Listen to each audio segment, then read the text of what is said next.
हमारे इतिहास में कई ऐसी घटनाएं हैं जो लोगों को आज भी नहीं पता है। पुराणों में ऐसा कहा जाता है, देवताओं की रक्षा के लिए 7 समुंदर पीने वाले भगवान शिव भक्त ऋषि अगस्त्य ने अपनी ही बेटी से शादी की थी। पर आखिर ऐसा क्या हुआ था जो उन्हें अपनी ही बेटी से शादी करनी पड़ी थी? इस लेख में हम आपको इसके बारे में जानकारी देंगे। ऋषि अगस्त्य राजा दशरथ के राजगुरु थे।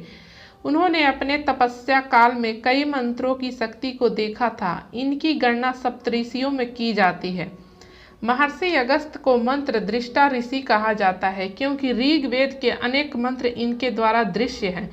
जब देवासुर संग्राम हो रहा था, तब सभी दानव हारने के बाद समुद्र के तलों में जाकर छुप गए थे। तभी भगवान शिव जी की आज्ञा पर अगस्त्य ऋषि ने ही 7 समुद्रों का जल पी लिया था। इसके बाद सभी राक्षसों का संहार हुआ था। एक दिन अगस्त्य ने अपने तपोबल से सर्वगुण संपन्न नवजात कन्या का निर्माण किया। इस कन्या का नाम लोपामुद्रा रखा गया।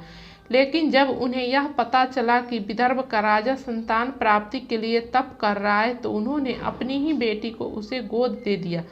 जब उनकी बेटी जवान हुई, तब उसी कन्या से विवाह करने के लिए ऋषि अगस्त्य ने राजा से उसका हाथ मांग लिया। और राजा भी इस विवाह के लिए इनकार नहीं कर पाए, क्योंकि राजा यह जानते थे कि अगर वे ऐसा करने से मना कर देते तो ऋषि अगस्त्य उनको अपने खतरनाक श्राप से भस्म कर देते। इसीलिए राजा ने ऋषि अगस्त्य से इनकार नहीं किया था। इसके बारे में ऋषि अगस्त्य और उनकी पत्नी की संतानें, फिर ऋषि अगस्त्य ने अपनी पत्नी लोपामुद्रा, जो उनकी ही बेटी थी, की पूर्ण सहमति से शादी के बाद 2 संतानों को जन्म दिया।